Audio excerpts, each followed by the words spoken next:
Hi guys, I'm here. This is Brendan, my oldest son's cat Beastie. She's going to read with us today as we read chapter 10 from The Mouse and the Motorcycle. I hope you guys are all enjoying your book. We're having a lot of fun reading it here at home as well.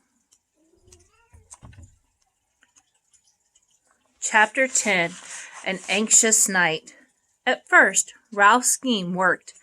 Keith delivered the promised bacon, toast, and jelly.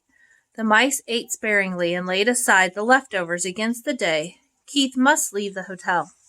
Ralph's mother continued to worry about tipping room service. I want to do the right thing, she insisted. There must be some way we could manage a tip.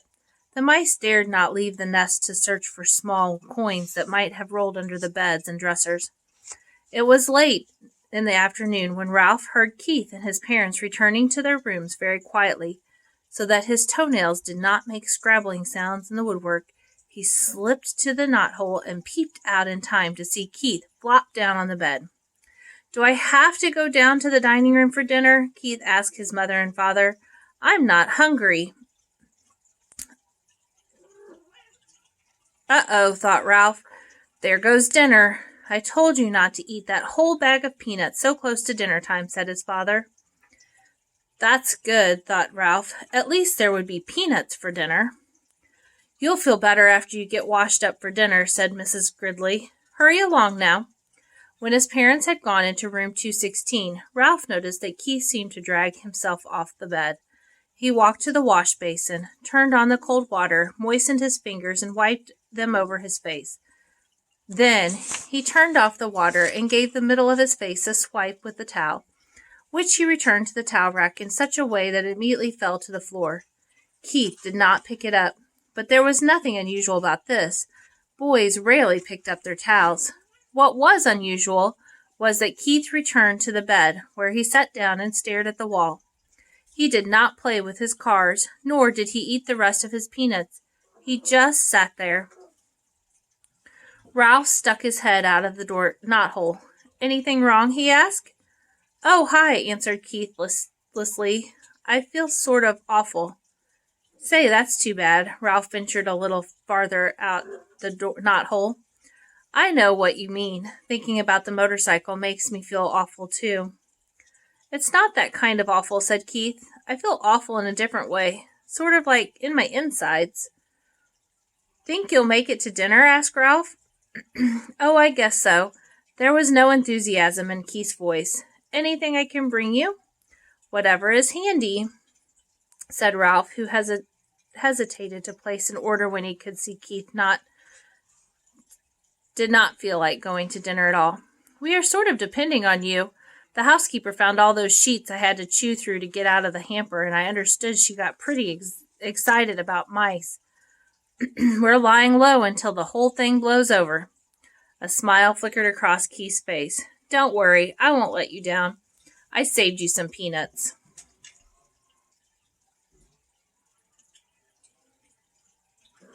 Gee, thanks, said Ralph. Keith got slowly off the bed and poked the peanuts one by one through the knothole. When he had finished, Ralph popped out again and said, Thanks a lot. Keith smiled feebly and flopped down on the bed once more. Ralph went to work moving the peanuts away from the knothole to make the room for whatever dinner Keith brought. He felt it would be fun to be surprised by the menu this time. It was something of a shock to find that dinner, which was stuffed through the knothole much earlier than Ralph expected, consisted of a couple broken soda crackers. Ralph poked his head out to see if more was coming, but Keith was getting into his pajamas. Aren't you going to bed pretty early? Asked Ralph, realizing he had not heard Keith's parents come in. I felt so awful I couldn't eat, so they told me I had better come up and go to bed. Keith tossed his shirt on the foot of the bed and pulled on his pajama top. When his head emerged, he said, I'm sorry about your dinner. It was the best I could do. All I had was a little soup. That's all right. Ralph was beginning to be concerned if the boy could not eat. Neither could the mice. Keith fell into the bed, and Ralph ran off to report the news to his relatives. What a shame, said Ralph's mother. The poor boy. Oh, dear, whatever shall we do? Cried Aunt Dorothy. Our very lives depend on him. The little cousins huddled together, big-eyed and frightened. Yes, what about us? Asked Uncle Lester. How are we going to manage if he doesn't bring us our meals? It isn't safe for us to go out pilfering when the housekeeper has declared war on mice. I knew it was a mistake to depend on people, said Aunt Sissy. We'll manage somehow. We always have. Ralph's mother was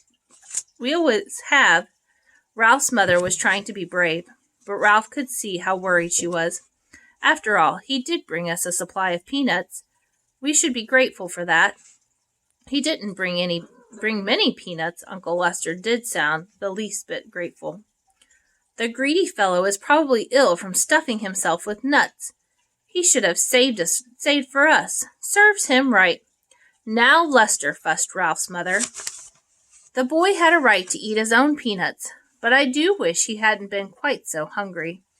Ralph returned to the knothole. Keith was lying in bed with his sports car in the hand. How do you feel now? Asked Ralph. Awful, answered Keith.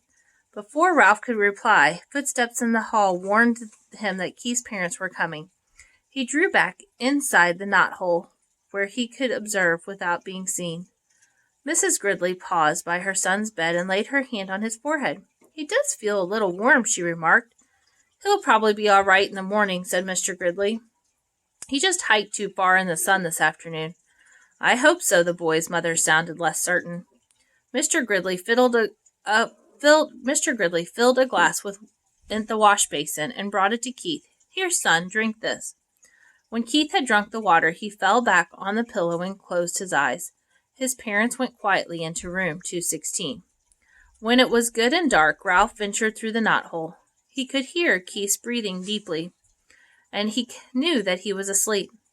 Since he had no one to talk to, he found his little crash helmet where he had hidden it behind the curtain, and after he had adjusted the rubber band under his chin, he climbed up into the windowsill to look out into the world beyond the hotel and to dream about the lost motorcycle.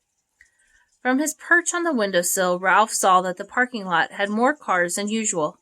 This meant that the motels back on the highway were full and travelers had followed the sign pointing to Mountain View Inn. He could hear the holiday weekend activity in the halls, too. People walking up and down, luggage being set with a thump on the floor, keys rattling in locks. Gradually, as the night wore on, the hotel grew silent, more silent than usual for now. Even the second-floor mice were quiet. There was no scurrying or scrabbling or squeaking inside the walls. In the silence, Keith tossed in his sleep and mumbled something that sounded like motorcycle. In a moment, his mother slipped through the doorway, pulling on her robe over her nightgown. Ralph hid behind the curtain, peeping just enough to see what was going to happen. She laid her hand on her son's forehead and murmured, "Oh, dear." Almost at once she was joined by Keith's father, who was tying the belt to his bathrobe. "What's the trouble?" he asked. "Keith has a fever," answered his mother. "He's burning up." Ralph was shocked. The boy really was sick. It was not too many peanuts or too much hiking. The boy was really and truly sick. The father turned on the lamp on the bedside table, and he too laid his hands on the boy's forehead. Keith opened his eyes. "I'm so hot," he mumbled. "I want a drink." His mother pulled back a blanket while the father brought a glass of water and held up his son's head so he could drink part of it. Ralph watched anxiously, but at this time he was not selfishly concerned about the room service. He was concerned about Keith, the boy who had saved him from the terrible fate in the wastebasket and who had trusted him with his motorcycle. The boy who had forgiven him when he had lost the motorcycle and who had brought food not only for Ralph but for the whole family. "We had better give him an aspirin to bring down his temperature," said Mrs. Gridley. Mr. Gridley started towards room 216, stopped and snapped his fingers as if he had just remembered something. "I took the last one back in Rock Springs, Wyoming," he said. "I had a headache from driving towards the sun all afternoon. I meant to buy some more when we stopped, but I didn't think of it again until now." "I should have thought of it myself," said Mrs. Gridley. "I knew we were almost out." "Never mind, I'll get some." Mr. Gridley picked up the telephone, listened, shook it, listened again, and said, "That's peculiar. The line seems to be dead." "They must disconnect the switchboard at night," said the mother. "But surely there is someone on duty at the desk downstairs. Every hotel has a night clerk." "I'll go find out," said father, and slipped out the door into the hall. "I'm so hot," mumbled Keith. "I'm so hot." His mother wrung out the washcloth. in cold water and laid it on her son's forehead. "You'll feel better as soon as we get you an aspirin," she whispered. The minutes dragged on.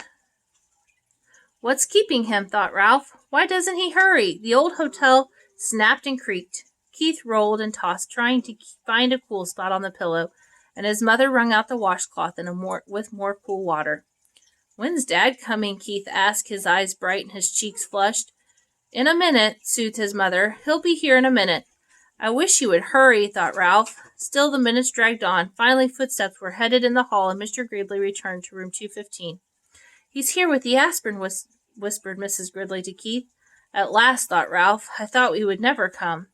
Mr. Gridley shook his head. "There isn't an aspirin to be found any place." He sounded thoroughly exasperated. "First of all, the night clerk was sound asleep on the couch in the lobby. I had a dickens of a time even waking him up. When I finally did manage to, he couldn't find any aspirin anywhere." "Oh, no," explained the mother. "Oh, no," echoed Ralph's thoughts. "What about the little gift shop on the lobby?" asked Mrs. Gridley. "It must sell aspirin." "Locked up tight," said the clerk had went home with the key, answered Mr. Gridley. "Oh, dear. The night clerk was very nice about it," said the father. "He even came up and looked in the housekeeper's office." "How far is the nearest drugstore?" 25 miles back on the main highway," answered the father. "And it closed at 10 o'clock and doesn't open till 9 in the morning." The mother held her watch under the lamp, and it's almost 1 o'clock. It is hours until morning. She crossed the room to wring out the washcloth again. "What will we do?" "What can we do?" asked the father helplessly. "I even telephoned the doctor, but there has been a bad accident back on the highway and he can't come. The night clerk said he would telephone the milkman before it starts his route at 6 and ask him if he could bring some aspirin. But he won't be here until 7 or later. All we can do is wait." Keith tossed under the cold washcloth. "Mom, I think I'd like to go to sleep now," he muttered thickly. "I guess that is all you can do," said his mother, and bent over to kiss his hot forehead before she turned out the light. Ralph did not even wait for the boy's parents to leave the room. As soon as the light was out, he leapt silently onto the carpet, and by the time they had gone through the door into room 216, he had hidden his little crash helmet behind the curtain and was halfway through the knothole. Somewhere, someplace in that hotel, there must be an aspirin tablet, and Ralph was going to find it. He only wished he had the motorcycle so he could travel faster. All right. Well, that was kind of an exciting chapter. We'll have to see what happens with Keith and with his temperature. Hopefully they get that under control and they find an aspirin. You guys continue reading your story and enjoy having that special time with your families. Have a great day.